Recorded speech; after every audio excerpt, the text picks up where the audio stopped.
거실에 정적이 흐릅니다. 80세 박점래 할머니는 리모컨으로 TV를 끄고 천천히 몸을 돌려 소파에 앉아 있는 두 딸을 똑바로 바라봅니다.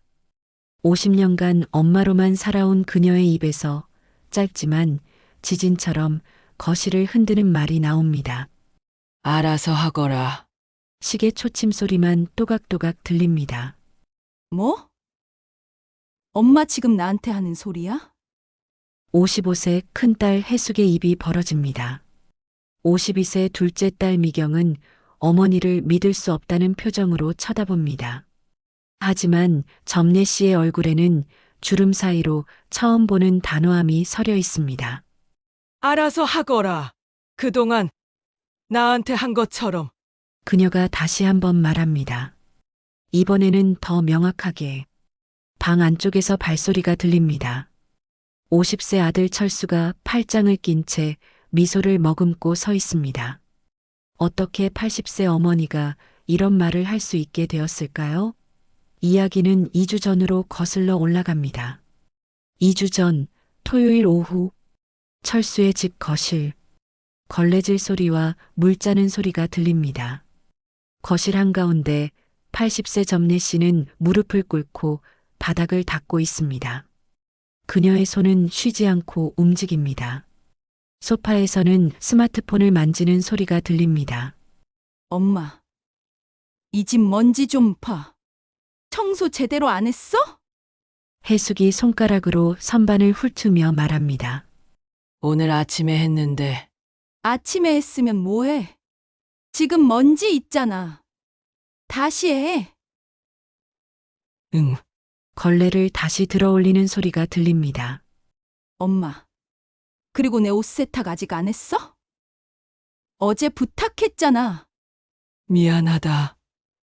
미경아, 허리가 아파서. 또 맨날 아프네. 그럼 누가 해? 아니야. 짜증낸 게 아니라 엄마, TV 소리 좀 키워. 내가 좋아하는 드라마잖아. 혜숙이 리모컨을 던지듯 점례 씨에게 건넵니다. 바로 그때 현관문이 열립니다. 쇼핑백 소리와 함께 철수와 수진이 장을 보고 돌아온 것입니다. 누나들 왔어요? 철수가 웃으며 인사합니다. 하지만 그의 시선은 바닥에 엎드려 있는 어머니에게 고정되어 있습니다. 철수야, 엄마가 집 관리를 너무 안 해? 먼지 좀 봐. 철수는 아무 말도 하지 않습니다. 하지만 그의 주먹이 꽉 쥐어집니다. 같은 날 밤 철수의 침실, 이불 소리와 침대 삐걱 소리가 들립니다. 여보, 잠시 침묵이 흐릅니다. 어머니가 너무 힘들어 보이지 않아? 철수는 침대에 앉아 고개를 숙이고 있습니다. 보였어. 다 봤어. 언니들이 너무 심한 것 같아. 어머니는 80세인데 알아. 나도 알아. 근데 어떻게 해야 할지 모르겠어. 철수의 목소리에는 무력감이 배어 있습니다. 내가 뭐라고 하면 누나들은 오빠는 몰라. 우리가 얼마나 힘든데 라고 하고 어머니는 괜찮다. 내 딸들인데 라고 하시고 수진이 남편의 손을 잡습니다. 그래도 이대로는 안 돼. 어머니가 병 나시겠어. 철수는 창밖을 바라봅니다. 밤바람 소리가 들립니다. 내일 어머니 병원 검진 가시는 날이지? 응. 내가 같이 갈게. 그리고 생각을 좀 해봐야겠어. 다음 날 일요일 오전 종합병원 복도 병원 특유의 소독약 냄새와 발걸음 소리가 들립니다. 철수는 어머니의 검진을 기다리며 복도 의자에 앉아 있습니다. 옆 병실에서 들리는 대화가 그의 귀에 들어옵니다. 엄마, 불편한 데 없으세요? 엄마, 이거 드셔보세요. 제가 직접 만들어 왔어요. 엄마, 오늘 기분이 어떠세요? 철수는 고개를 돌려 옆 병실을 힐끗 봅니다. 70대로 보이는 할머니가 침대에 누워 있고 두 명의 딸이 그녀의 손을 잡고 앉아 있습니다. 할머니는 웃고 있습니다. 편안하고 행복해 보입니다. 철수는 자신의 어머니를 떠올립니다. 바닥을 닦는 어머니, 죄송합니다를 입버릇처럼 달고 사는 어머니, 딸들의 눈치를 보는 어머니, 이게 맞나? 내 어머니가 이렇게 살아야 하나? 검진실 문이 열립니다. 철수야, 점례 씨가 검진실에서 나옵니다. 어머니. 결과는 어때요? 괜찮단다. 다만, 무릎이 좀 안 좋다고 하시더구나. 무릎이요? 오래 쪼그려 앉아서 일하지 말래. 철수의 가슴이 철렁 내려앉습니다. 어머니. 어머니는 80세예요. 왜 그렇게 일을 하세요? 일? 아니야. 그냥 집안일인데. 그게 일이에요. 철수의 목소리가 커집니다. 복도의 발걸음 소리가 멈추고 사람들이 돌아보는 기척이 느껴집니다. 철수야, 사람들이 보잖아. 어머니! 철수는 어머니의 손을 꽉 잡습니다. 어머니, 이제 그만하세요. 제발.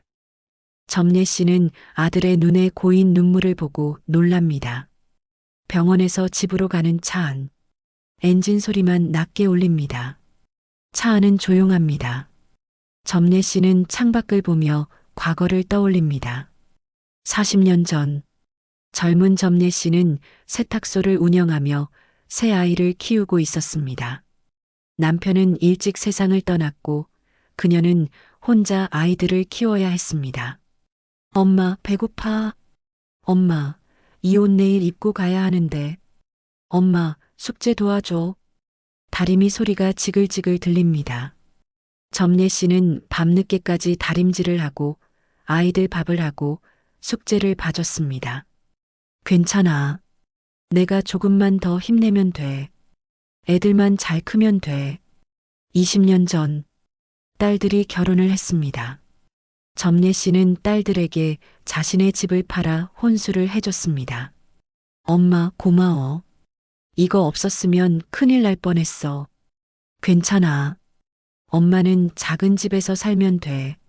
10년 전 해숙의 남편 사업이 실패했습니다. 점례 씨는 자신의 노후 자금을 꺼내 딸을 도왔습니다. 엄마, 미안해. 꼭 갚을게. 갚을 것 없어? 엄마 돈은 너희들 돈이야. 5년 전 점례 씨는 허리를 다쳤습니다. 하지만 딸들은 병원에 데려다 주지 않았습니다. 엄마, 우리도 바빠. 택시 타고 가. 회상이 끝나고 다시 현재로 돌아옵니다. 어머니? 철수의 목소리에 점례 씨는 정신을 차립니다. 어머니. 뭐 생각하세요? 아니야, 그냥. 점례 씨는 작게 웃습니다. 하지만 그 웃음은 슬픕니다. 월요일 오후 동네 카페, 커피 머신 소리와 사람들의 웅성거림이 들립니다. 점례 씨는 오랜 친구 영숙을 만났습니다. 영숙은 점례 씨와 같은 또래지만 훨씬 밝고 활기차 보입니다. 점례야, 오랜만이야. 영숙이 반갑게 인사합니다. 영수가. 어머, 너 왜 이렇게 얼굴이 안 좋아? 아픈 데라도 있어? 아니야. 괜찮아. 찻잔을 내려놓는 소리가 들립니다. 두 사람은 커피를 마시며 이야기를 나눕니다. 나 요즘 댄스 스포츠 배우러 다녀. 영숙이 신나게 말합니다. 댄스 스포츠? 응, 너무 재밌어. 우리 나이에도 할 수 있는 게 많더라고. 너도 같이 할래? 나는 바빠서. 뭐가 바빠? 자식들 다 컸잖아. 그래도 집안일도 있고, 애들이 오면 챙겨줘야 하고. 영숙이 점례의 손을 잡습니다. 점례야, 너 자식들한테 너무 많이 주는 거 아니야? 뭐, 내 딸도 처음에는 나한테 이것저것 부탁했어. 근데 내가 선을 그었어. 엄마도 엄마 인생이 있다고. 점례 씨는 충격을 받은 표정으로 친구를 쳐다봅니다. 그랬더니, 어떻게 됐는데? 처음엔 삐졌지. 근데 지금은 더 잘 지내. 서로 독립된 어른으로 존중하게 됐어. 그게 가능해? 가능하지. 점례야, 우리도 우리 인생 살아야 해. 자식 키우느라 젊은 시절 다 보냈잖아. 영숙의 말은 점례 씨의 가슴에 깊이 박힙니다. 같은 날 저녁, 철수의 집 거실. 철수는 노트북으로 일을 하고 있습니다. 키보드 타자 소리가 들립니다. 점례 씨는 부엌에서 설거지를 하고 있습니다. 물소리가 찰랑찰랑 들립니다. 현관벨이 울립니다. 해숙과 미경입니다. 오빠, 그냥 엄마 보러 왔지. 엄마, 물 좀. 누나들, 왜 왔어? 해숙과 미경이 소파에 털썩 앉습니다. 미경이 소리칩니다. 점례 씨가 황급히 물을 따라 가져옵니다. 엄마. 그리고 내 옷 세탁했어? 아, 그게 오늘 허리가 아파서. 또 맨날 아프네. 그럼 누가 해? 철수는 노트북을 보는 척하면서 모든 대화를 듣고 있습니다. 미경아, 그건 내가 해야지.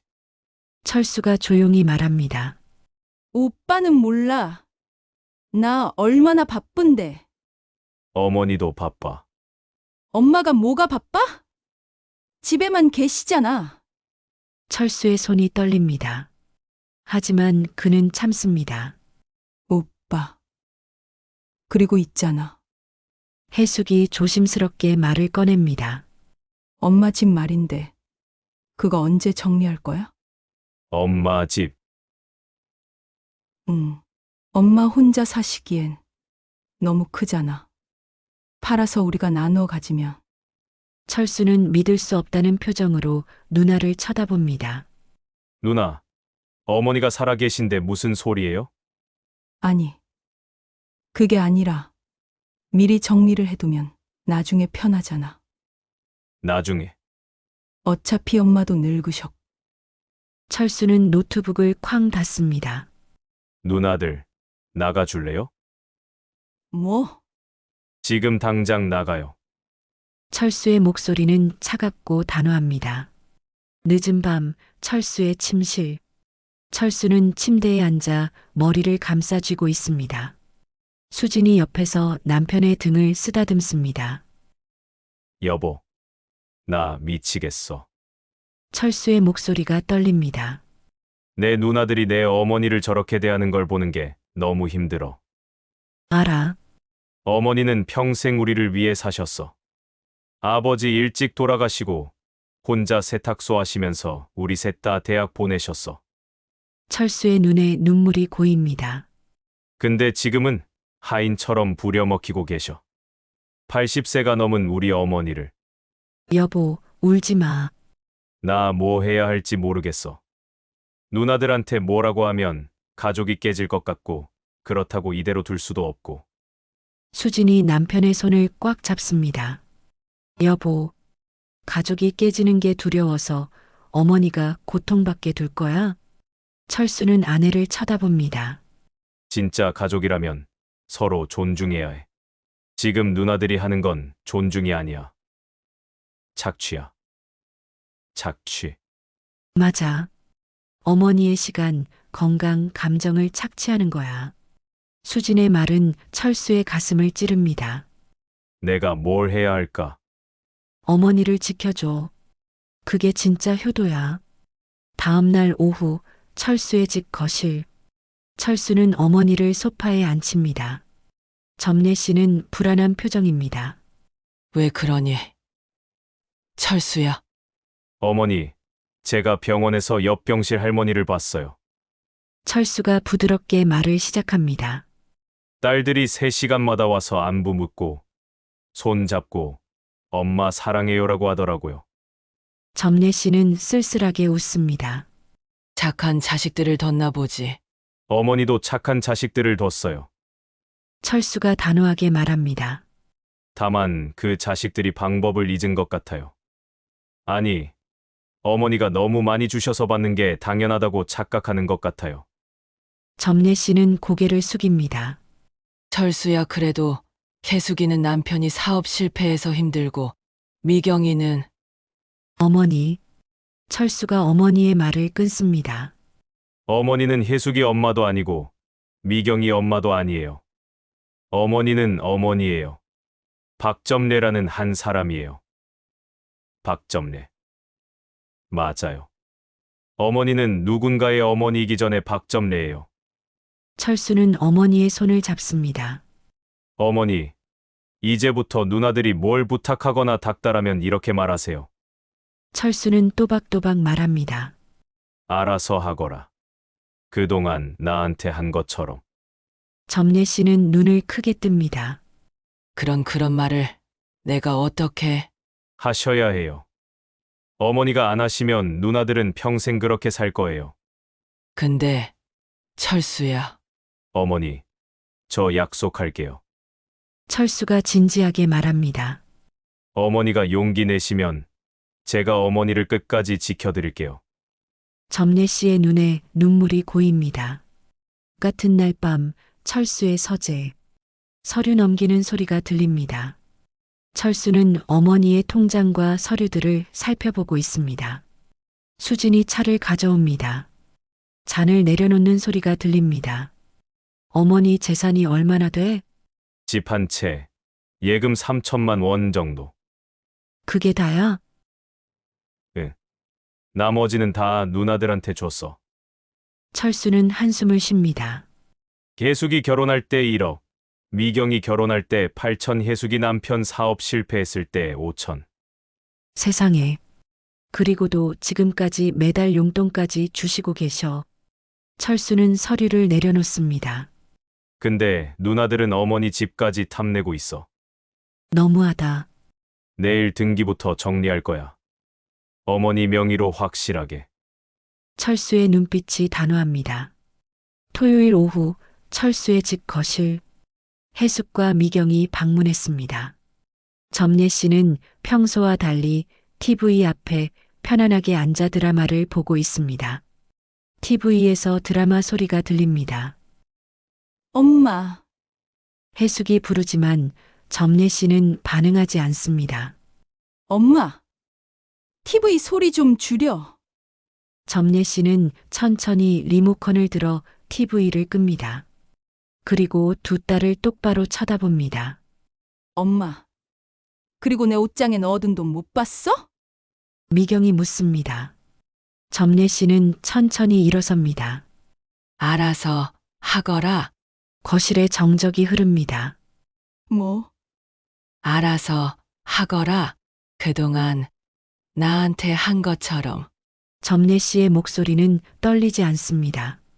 엄마. 지금 장난해? 혜숙이 화난 목소리로 묻습니다. 장난 아니야. 나는 이제 너희들의 하인이 아니야. 하인? 엄마가 우리를 하인으로 봤다고? 아니, 너희들이 나를 하인으로 봤지. 점례 씨가 단호하게 말합니다. 엄마 물, 엄마 청소, 엄마 빨래 나한테 부탁한 게 아니라 명령했어. 엄마. 내가 너희들한테 귀찮은 존재였듯이 이제 너희들 일은 나한테 귀찮다. 혜숙과 미경은 말문이 막힙니다. 엄마. 갑자기 왜 이래? 철수가 뭐래? 미경이 소리칩니다. 내 엄마는 이제 박점례야. 혜숙이 엄마도 아니고 미경이 엄마도 아니야. 바로 그때 서재 문이 열립니다. 발소리가 들립니다. 철수가 서재에서 나옵니다. 그는 서류 봉투를 들고 있습니다. 누나들, 이 집은 어머니 명의로 등기 이전했어요. 뭐? 그리고 어머니 통장도 어머니가 직접 관리하실 거예요. 철수는 서류를 테이블에 놓습니다. 서류가 탁자에 놓이는 소리가 들립니다. 더 이상 어머니한테 손 벌리지 마세요. 어머니는 이미 누나들한테 충분히 주셨어요. 혜숙이 서류를 집어듭니다. 종이 넘기는 소리가 들립니다. 집 등기부등본입니다. 그녀가 숨을 삼키는 소리가 들립니다. 오빠. 이게 무슨... 누나들이 원한 거잖아요. 어머니 재산 정리. 철수의 목소리는 차갑습니다. 그래서 정리했어요. 어머니 것은 어머니 거예요. 근데 우리는? 누나들은 이미 충분히 받았어요. 해숙이 결혼할 때 1억, 미경이 8천, 해숙이 사업 실패 때 5천 더 필요해요? 미경의 숨소리가 거칠어집니다. 그건 엄마가 준 거잖아. 맞아요. 엄마가 줬어요. 누나들이 받을 권리가 있어서가 아니에요. 철수는 팔짱을 낍니다. 나가세요. 누나들. 어머니는 이제 쉬셔야 해요. 해숙과 미경은 어쩔 줄 몰라 하다가 가방을 집어듭니다. 가방 지퍼 소리가 들립니다. 엄마. 엄마는 이래도 돼? 미경이 마지막으로 묻습니다. 점례 씨는 창밖을 보며 대답합니다. 이제는 이래야 해. 발걸음 소리가 들립니다. 현관문이 열렸다가 닫힙니다. 문이 닫힌 후 거실에는 점례 씨와 철수, 수진만 남았습니다. 점례 씨는 소파에 주저앉습니다. 그녀의 손은 떨리고 있습니다. 어머니, 괜찮으세요? 수진이 다가와 묻습니다. 잘 모르겠구나. 내가 방금 뭘 한 건지. 점례 씨의 눈에서 눈물이 흐릅니다. 잘하셨어요. 어머니. 철수가 어머니 옆에 앉으며 말합니다. 평생 참으신 거 오늘 풀어내신 거예요. 근데 철수야 해숙이와 미경이가 상처받았을 텐데. 상처받아야 해요. 그래야 깨달아요. 철수는 어머니의 손을 잡습니다. 어머니, 자식의 효도는 부모님이 행복할 때 완성되는 거예요. 부모님을 힘들게 하는 건 효도가 아니에요. 점례 씨는 한참을 웁니다. 50년간 참았던 눈물이 쏟아집니다. 수진이 어머니를 안아줍니다. 일주일 후 동네 카페. 점례 씨는 친구 영숙을 다시 만났습니다. 커피잔을 내려놓는 소리가 들립니다. 점례야, 얼굴이 훨씬 밝아졌네. 그래? 응. 무슨 일 있어? 점례 씨는 지난 일주일의 일을 이야기합니다. 세상에 넌 용감하다. 영숙이 감탄합니다. 용감한 게 아니라 이제야 정신을 차린 거지. 그래서 앞으로 뭐 할 거야? 글쎄, 잘 모르겠어. 50년 동안 엄마로만 살았더니 이제 뭘 해야 할지. 그럼 나랑 댄스 스포츠 배우러 가자. 댄스 스포츠? 응. 한 번만 가보자. 재밌어. 점례 씨는 잠시 망설이다가 고개를 끄덕입니다. 그래, 해보자. 박점례로. 2주 후 맑은 오후 바닷가입니다. 파도 소리가 찰랑찰랑 들립니다. 점례 씨는 철수와 수진과 함께 바닷가를 걷고 있습니다. 발걸음 소리와 모래 밟는 소리가 들립니다. 어머니, 요즘 어때요? 철수가 묻습니다. 좋다. 오래전 나의 젊은 나를 다시 만난 것 같아. 점례 씨는 바다를 보며 미소 짓습니다. 20살 때 아무것도 두렵지 않던 그때의 나 말이야. 누나들한테서 연락 왔어요? 며칠 전에 문자 왔더라. 엄마 건강해? 라고. 뭐라고 답하셨어요? 응. 건강해. 너희들도 건강하렴? 이라고 했지. 점례 씨는 철수를 바라봅니다. 고맙다. 철수야. 내 덕분에 진정한 내 삶을 찾았어. 저야말로 감사해요. 제대로 된 효도를 배웠어요. 세 사람은 한동안 말없이 파도 소리를 듣습니다. 이제 나는 박점례로 살 거야. 점례 씨가 조용히 말합니다. 바람이 그녀의 하얀 머리카락을 흔듭니다. 하지만 그녀는 더 이상 흔들리지 않습니다. 3개월 후 화창한 오후 점례 씨의 집 거실입니다. 점례 씨는 거실에서 책을 읽고 있습니다. 책장 넘기는 소리가 들립니다. TV는 꺼져 있습니다. 탁자에는 댄스 스포츠 수업 일정표가 놓여 있습니다. 초인종이 울립니다. 점례 씨는 천천히 문을 엽니다. 문 여는 소리가 들립니다. 해숙과 미경이 서 있습니다. 엄마, 들어오려. 세 사람은 거실에 앉습니다. 소파에 앉는 소리가 들립니다. 어색한 침묵이 흐릅니다. 엄마, 그동안 미안했어. 해숙이 먼저 입을 엽니다. 나도 미안해, 엄마. 우리가 엄마를 너무 당연하게 생각했어. 미경도 말합니다. 점례 씨는 두 딸을 보며 고개를 끄덕입니다. 알아. 너희들도 힘들었을 거야. 그래도 변명이 안 돼. 우리가 엄마한테 너무 심했어. 이제는 알았으니 됐어. 점례 씨가 말합니다. 근데 엄마, 우리 이제 어떻게 해야 해? 해숙이 조심스럽게 묻습니다.